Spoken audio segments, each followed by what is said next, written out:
maksud dan tujuannya sudah dijelaskan ya. Kalau kami juga boleh tahu Pak, ini diadakan berapa lama sih Pak ini? Ini sesuai dengan kebutuhan ya nanti ya. Kemarin kami sudah matur dengan Pak Direktur, Pak Bahtiar, Pak bagaimana ini pembelajaran ini dilakukan. Beliaunya itu sak cukupnya. Jadi nanti Dinas Pendidikan mintanya kapan, pemerintah Kabupaten Karanganyar menghendaki berapa, kita siap. Jadi untuk ini selama kebijakan pemerintah kita masih pada pembelajaran di rumah ini, ya tetap kita laksanakan setiap hari. Gitu. Jadi sampai batas waktunya kapan kita belum. Tanggal 20 sampai 30 April ini sementara. Sementara itu dulu ya. Baik, saudara pendengar, mungkin pendengar dimanapun saat ini Anda bisa dengar suara kami dengan baik. Mungkin bertanya-tanya ya. Ini yang sedianya mau di-launching oleh Bapak kita, orang nomor 1 di Kabupaten Karanganyar, Bapak Bupati, Bapak Dr. Andes Haji Juliatmono MM. Namun beliau saat ini ada sesuatu hal sehingga tidak bisa hadir di tengah-tengah kita, namun tetap sudah diwakili ini yang punya Dinas Pendidikan dan Kebudayaan Kabupaten Karanganyar ya. Ya pasti jangan khawatir ya, nanti semuanya bisa berjalan dengan baik dan lancar. Amin. Begini, karena Pak Bupati ini kan sibuk sekali ya, menghadapi persiapan bulan suci Ramadan seperti ini. Tapi pada suatu saat nanti beliau akan hadir untuk menyapa kepada anak-anak kita. Iya. Jadi beliau nanti suatu saat akan hadir. Hanya saja hari ini kebanyakan jadwalnya banyak sekali. Jadwalnya luar biasa. Itu karena ide itu juga ada masukan dari Bapak Bupati Karanganyar. Sehingga nanti beliau kapan-kapan akan tetap. Iya tuh, nyicil ayam dulu ya Sobat Sbiba semuanya. Nggak usah nangis kayak anak-anak ya. Kita nyantai Pak ya. Nggak usah nangis karena saat ini mentari pagi itu memberikan kehangatan pada kita semuanya. Kita hari ini masih bisa bernafas, masih bisa bersama-sama ini karena memang Tuhan berikan yang terbaik buat kita semuanya. Amin. Kita tetap tersenyum ya Bu. Iya harus ya. Kita semangat terus. Ya, ada juga Ibu Margareta ini. Ibu Elizabeth ya. Iya.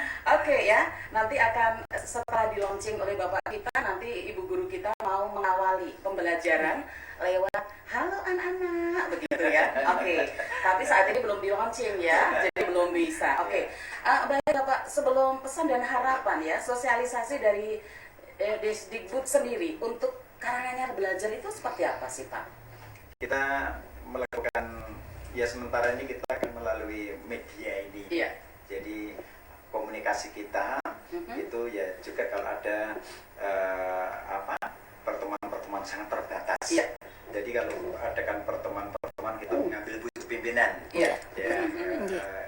Induk organisasi ataupun yang paling berkompeten. Nah, dari itu nanti informasi dari Dinas Pendidikan itu bisa disampaikan oleh beliau-beliaunya. Dan kita itu alhamdulillah untuk Dinas Pendidikan dan dunia pendidikan pada umumnya itu memiliki struktur organisasi yang mapan, Mbak. Jadi misalnya kita kalau pembelajaran itu melalui MGMP atau KKG. Baik itu KKG SD, KKG TK, MGMP SMP, itu organisasi itu sudah mapan sekali. Kemudian untuk kepala sekolah per sekolah itu melalui organisasi MKKS. Kemudian ada organisasi Korwil, organisasinya ada organisasi PGRI, yang mana sosialisasi melalui organisasi tersebut sangat efektif. Jadi misalnya Kabupaten Karanganyar punya program apa, Dinas Pendidikan punya program apa, itu kita tinggal sampaikan pada organisasi langsung ke jajaran. Langsung. Jadi sudah juga IGTKI, Himpaudi juga Bapak Barangkali Bu Rini ada sesuatu yang ingin disampaikan? Terima kasih. Assalamualaikum warahmatullahi wabarakatuh. Selamat pagi pemirsa semuanya, kita semangat terus walaupun ada COVID-19, tapi kita semangat seperti apa yang disampaikan oleh Bapak Kepala Dinas Pendidikan dan Kebudayaan Kabupaten Karanganyar tadi telah banyak mengawali apa kita Karanganyar belajar. Untuk jajaran Dinas Pendidikan Kabupaten Karanganyar tetap kita proaktif terus walaupun ada COVID untuk pembelajaran anak di rumah ini kita tetap kita pantau terus melalui kepala sekolahnya masing-masing dan diteruskan ke guru kemudian ke wali murid. Jadi untuk Karanganyar Belajar juga antara lain seperti itu.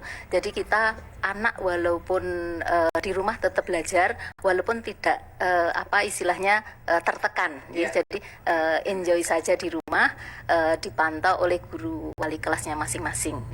Kemudian nanti untuk siaran Swiba ini juga kemarin sesuai dengan rapat koordinasi yang dipimpin oleh Bapak Kepala Dinas, Bapak Direktur Swiba. Nanti kita jadwal 20 sampai 30 April. Kemudian jadwal nanti urut dari tanggal 20 sampai 30 nanti untuk jajaran SD, SMP, kemudian PAUD. Dan jadwal sudah kami sampaikan. Insya Allah nanti sesuai dengan jadwal kita dengarkan bersama-sama melalui Swiba. Mudah-mudahan untuk anak-anak di rumah tidak bosan. Mungkin sementara kan dari gurunya terus, kemudian mendengar dari arahan dari wali murid, tetapi ini juga mendengar langsung dari Swiba, juga menonton TVRI ataupun hal-hal lain yang terkait dengan pendidikan. Terima kasih Pak Mami. Oke, luar biasa. Ternyata sudah di program jauh hari ya Pak, dan programnya luar biasa ya. Baik, Bapak, ini pesan dan harapan Bapak ya. Himbauan untuk seluruh guru atau siswa di Kabupaten Karanganyar seperti apa Pak ini yang terakhir?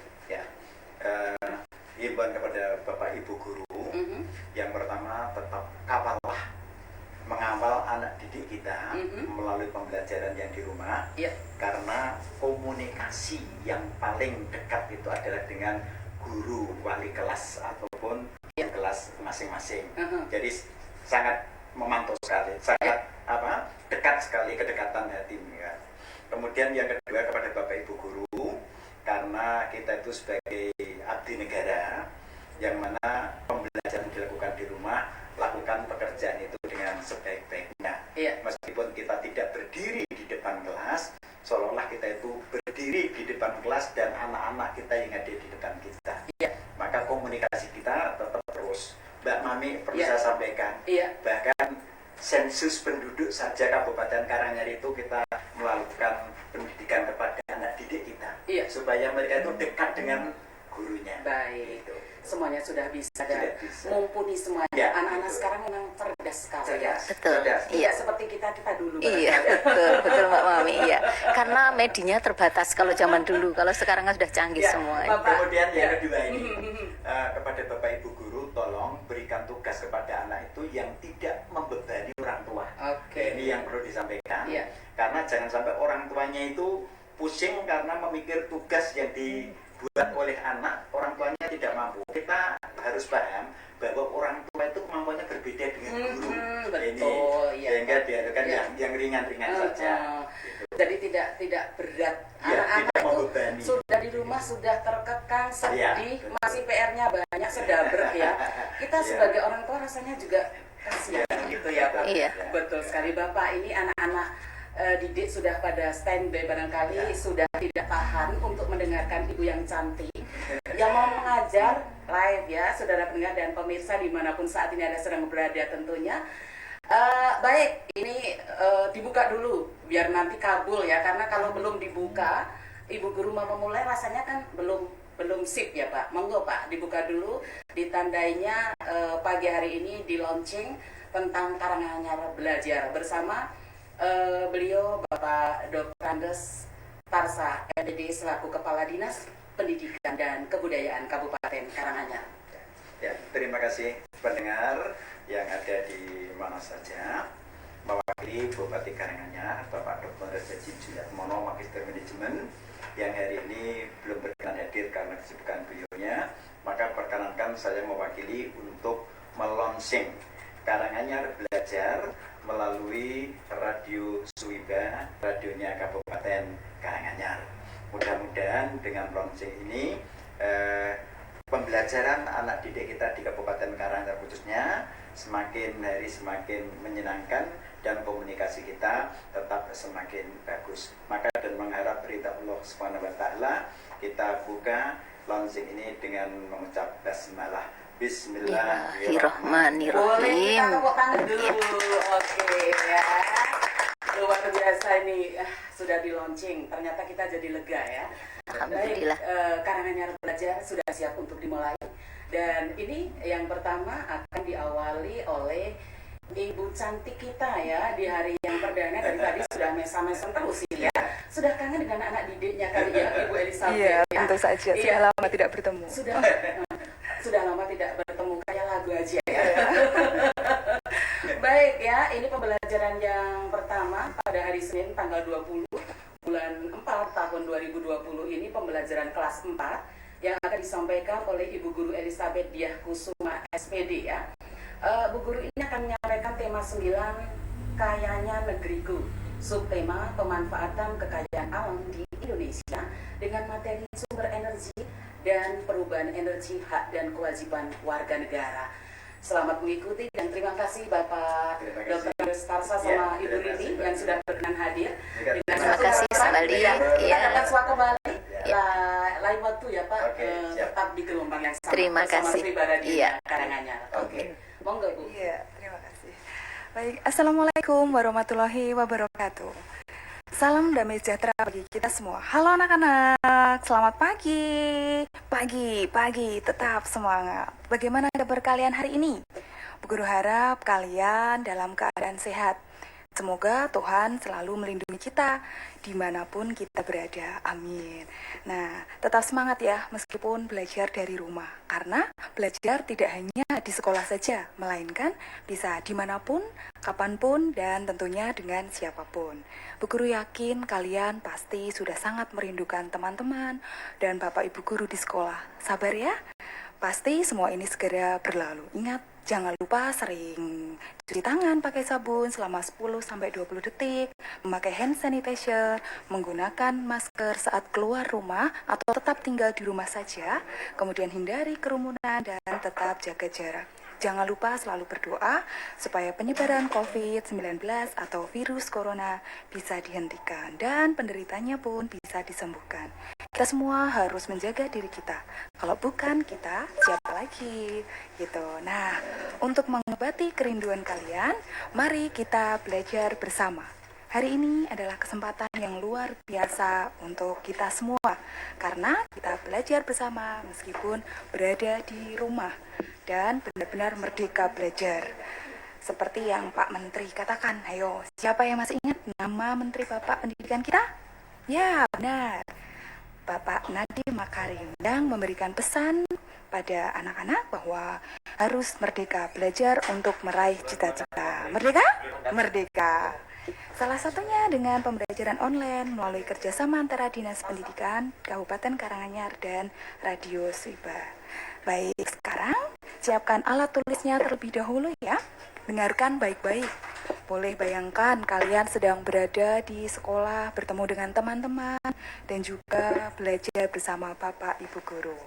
Oh iya, sudah sarapan? Sudah mandi kan pagi ini?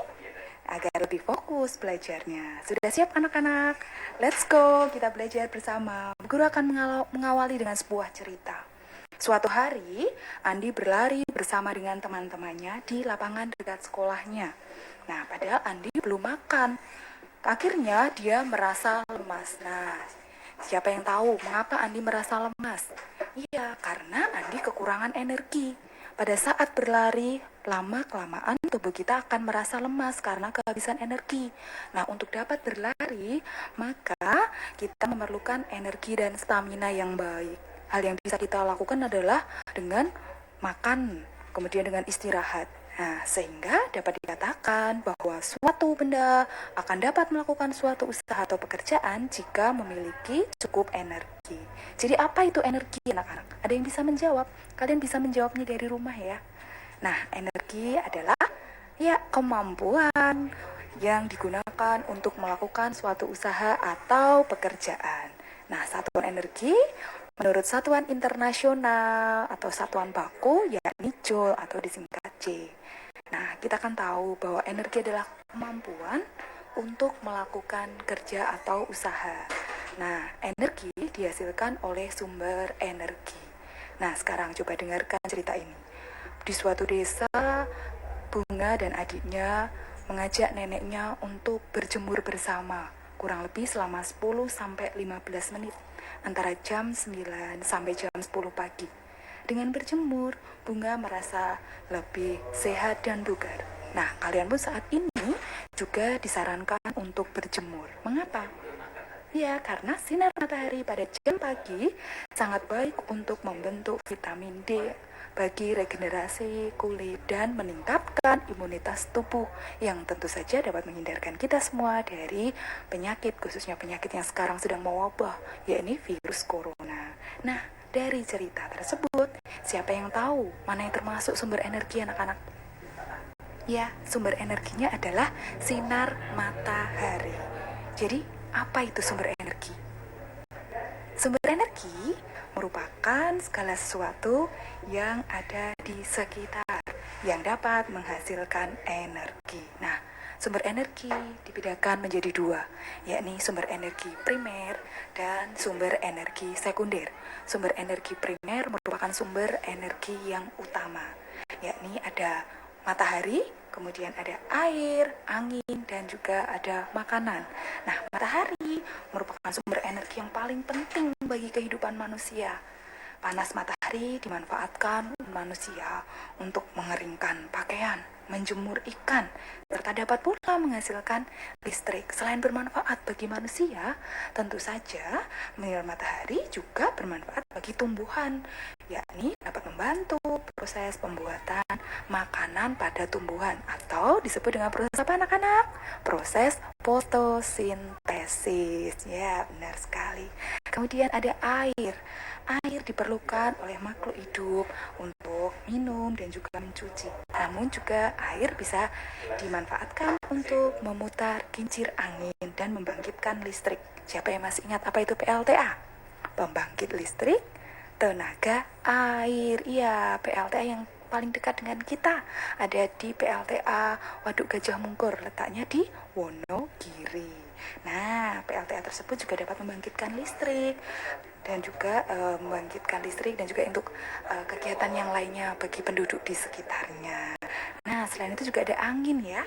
Angin dimanfaatkan untuk menghasilkan energi gerak, seperti dapat memutar kincir angin, kemudian mendorong perahu layar, mengeringkan pakaian, serta juga dapat digunakan sebagai pembangkit listrik juga, atau PLTB, merupakan singkatan dari pembangkit listrik tenaga bayu. Tenaga bayu itu adalah tenaga angin, gitu ya anak-anak. Nah, yang keempat untuk sumber energi primer, yakni adalah makanan. Makanan dapat berasal dari tumbuhan dan hewan. Nah, makanan menghasilkan energi kimia bagi tubuh. Nah, kemudian diubah menjadi energi gerak dan energi panas dalam melakukan aktivitas sehari-hari. Makanan penting, apalagi makanan sehat yang mengandung gizi seimbang, terutama buah dan sayur yang memiliki sumber vitamin yang sangat baik untuk meningkatkan imunitas tubuh. Nah, setelah kita tahu sumber energi primer, kita masuk ke sumber energi sekunder. Ada apa saja sumber energi sekunder itu? Ada bahan bakar fosil. Bahan bakar fosil dihasilkan dari sisa-sisa makhluk hidup yang terkubur dalam bumi selama berjuta-juta tahun lamanya. Seperti ada minyak bumi, kemudian ada batu bara, ada gas alam. Nah, minyak bumi diolah menjadi bahan bakar, misalnya ada minyak tanah, kemudian ada bensin dan juga solar yang bisa digunakan untuk kendaraan bermotor gitu. Nah, bahan bakar fosil ini diperoleh dengan cara melakukan penambangan gitu. Nah, sumber energi sekunder yang kedua yakni listrik. Listrik adalah sumber energi sekunder yang dihasilkan dari sumber energi lain. Listrik dimanfaatkan untuk kehidupan sehari-hari seperti menyalakan peralatan elektronik. Coba bayangkan kalau tidak ada listrik, maka ruangan akan gelap dan alat elektronik tidak dapat menyala karena tidak ada listrik. Nah, yang menjadi sumber energinya. Nah, sekarang coba amati di sekitarmu. Sebutkan peralatan yang menggunakan listrik di rumahmu. Ada banyak ya anak-anak. Coba kalian sebutkan. Nah, kalian juga bisa mengirimkan jawaban ke WA Radio Swiba. Sudah tahu ya anak-anak nomornya? Ya. Kemudian, energi listrik merupakan salah satu bentuk energi yang paling banyak digunakan. Energi dipindahkan dalam bentuk aliran muatan listrik yang disebut dengan arus listrik. Nah, energi listrik kemudian diubah menjadi bentuk energi yang lainnya. Sekarang kita akan masuk ke bentuk-bentuk energi ya. Bentuk-bentuk energi yang pertama ada energi kimia. Energi kimia merupakan suatu energi yang dihasilkan dari proses kimia. Besarnya energi yang dihasilkan tergantung dari jenis dan jumlah reaksi dalam suatu reaksi kimia. Alat yang dapat menghasilkan energi dari reaksi kimia antara lain ada aki atau akumulator dan juga baterai. Yang kedua ada energi panas. Nah, energi panas disebut pula sebagai energi kalor, merupakan energi yang bersumber dari matahari. Kemudian ada energi bunyi, nama lainnya adalah energi suara. Energi bunyi dihasilkan oleh bunyi atau benda yang bergetar. Contohnya ada bunyi gitar, bunyi alat musik, bunyi halilintar, bunyi petasan yang dapat kita dengar. Nah, kemudian ada energi nuklir. Energi nuklir terkandung dalam inti atom dari unsur-unsur nuklir. Besarnya dihasilkan tergantung pada jumlah dan jenis inti. Contohnya ada ledakan yang terjadi pada bom nuklir begitu.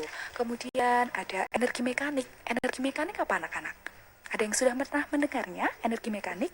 Energi mekanik merupakan energi yang disebabkan karena adanya suatu usaha yang berhubungan dengan gerakan yang terjadi pada benda. Energi mekanik dibedakan jadi dua, yakni ada energi potensial, gabungan antara energi potensial dan juga energi kinetik. Energi potensial merupakan energi yang tersimpan dan dimiliki oleh suatu benda karena posisi atau kedudukan terhadap acuan. Nah, kemudian ada energi kinetik. Energi kinetik merupakan energi yang dimiliki oleh suatu benda karena adanya gerakan aktif dari benda yang bersangkutan. Besarnya suatu energi kinetik dipengaruhi oleh massa suatu benda dan kecepatan dari suatu benda yang bersangkutan. Nah, kita sudah tahu sumber energi, sekarang kita akan belajar tentang perubahan bentuk energi. Nah, siapa yang masih ingat tentang hukum kekekalan energi? Ada yang masih ingat anak-anak? Apa bunyinya hukum kekekalan energi? Bahwa energi tidak dapat diciptakan dan dimusnahkan. Energi hanya dapat diubah dari satu bentuk ke bentuk yang lain. Benar sekali. Nah, contoh perubahan energi. Sekarang, coba. Kalau ada setrika listrik, kemudian ada solder listrik, perubahan energi apa yang terjadi? Energi listrik menjadi energi panas. Kemudian ada radio. Perubahan energi listrik menjadi energi suara. Kemudian ada lampu. Lampu berarti energi listrik menjadi energi cahaya. Ada televisi. Kalau televisi apa anak-anak? Perubahan energi listriknya menjadi energi apa anak-anak? Suara, bunyi, dan ada energi cahaya dari gambar ya. Kemudian kipas angin berarti energi listrik menjadi energi gerak ya. Kemudian ada hair dryer berarti energi listrik menjadi energi panas. Ada aki baterai, energi kimia menjadi energi listrik. Dan juga ada berbagai macam alat-alat peralatan elektronik juga yang dapat mengubah bentuk energi ya. Sekarang coba kalian jawab pertanyaan berikut pada tugas pembelajaran online kalian ya. Silakan dikerjakan pada buku tugas pembelajaran online kalian. Sudah siap anak-anak? Baik. Kalian juga dapat loh ya menjawabnya langsung mengirimkan ke WA langsung ke Radio Swiba ini. Nah, untuk kali ini pertanyaannya silakan dengarkan baik-baik. Boleh kalian buat tabel. Sudah belajar tentang tabel kan? Nah, yang pertama silakan kalian tulis dulu soalnya ya. Sumber energi apa yang digunakan dan perubahan energi apa yang terjadi pada kegiatan. Jadi, sumber energi apa yang digunakan dan perubahan energi apa yang terjadi pada kegiatan. Yang pertama, seorang anak yang sedang bermain layang-layang. Coba kalian sebutkan Sumber energinya apa? Kemudian perubahan energi apa yang terjadi? Seorang anak yang sedang bermain layang-layang. Yang kedua, ibu menyetrika baju. Sumber energi apa yang digunakan ibu saat ibu sedang menyetrika baju? Perubahan energi apa yang terjadi? Kemudian yang ketiga, membakar sate. Nah, sumber energi apa yang digunakan dan perubahan energi apa yang terjadi anak-anak? Yang keempat, pembuatan garam. Nah, pembuatan garam, sumber energi apa yang digunakan dan perubahan energi apa yang terjadi anak-anak? Coba kalian ingat-ingat. Kemudian yang kelima, ibu membuat jus buah. Sumber energi apa yang digunakan dan perubahan energi apa yang terjadi pada saat ibu membuat jus buah. Ya anak-anak, coba kalian bisa mengerjakannya dengan langsung menjawabnya di buku tugas pembelajaran online kalian ya. Sekarang kita masuk pada bagian yang kedua, mengenai hak dan kewajiban warga negara. Siapa yang masih ingat apa itu hak dan apa itu kewajiban? Mana yang harus didahulukan terlebih dahulu? Apakah hak? Apakah kewajiban yang harus didahulukan terlebih dahulu? Ya, yang didahulukan terlebih dahulu adalah kewajiban. Kita harus melaksanakan segala sesuatunya dulu, baru kita menuntut hak yang kita peroleh ya. Coba perhatikan cerita berikut. Pada suatu hari, Bayu melihat ada sebuah kecelakaan karena ada seorang pengemudi yang nekat menerobos lampu lalu lintas. Padahal seharusnya ia berhenti. Dia juga tidak memakai helm dan motornya tidak standar, yaitu menggunakan satu spion saja. Nah, menurut kalian, pengemudi kendaraan bermotor tadi sudah tidak melaksanakan kewajibannya? Apa kira-kira kewajiban apa yang ia langgar? Ya, kewajiban untuk menaati peraturan lalu lintas, yakni saat berkendara harus memakai helm dan motor yang standar. Apalagi saat di lampu lalu lintas, harus berhenti ketika lampu sudah merah, bukan malah menerobosnya. Mengapa?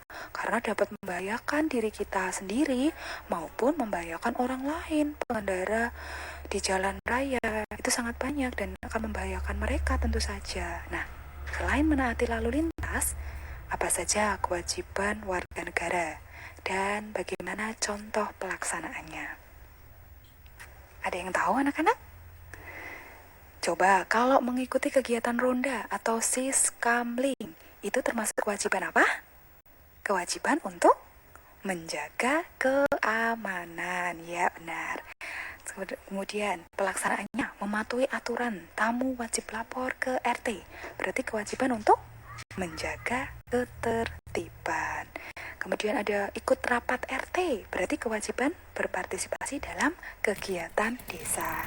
Kemudian ada tidak patuh pada peraturan pemerintah. Contohnya apa anak-anak? Pelaksanaannya bagaimana? Membayar pajak tepat waktu dengan jujur. Itu adalah contoh pelaksanaannya. Nah, ada juga kewajiban toleransi. Apa itu toleransi?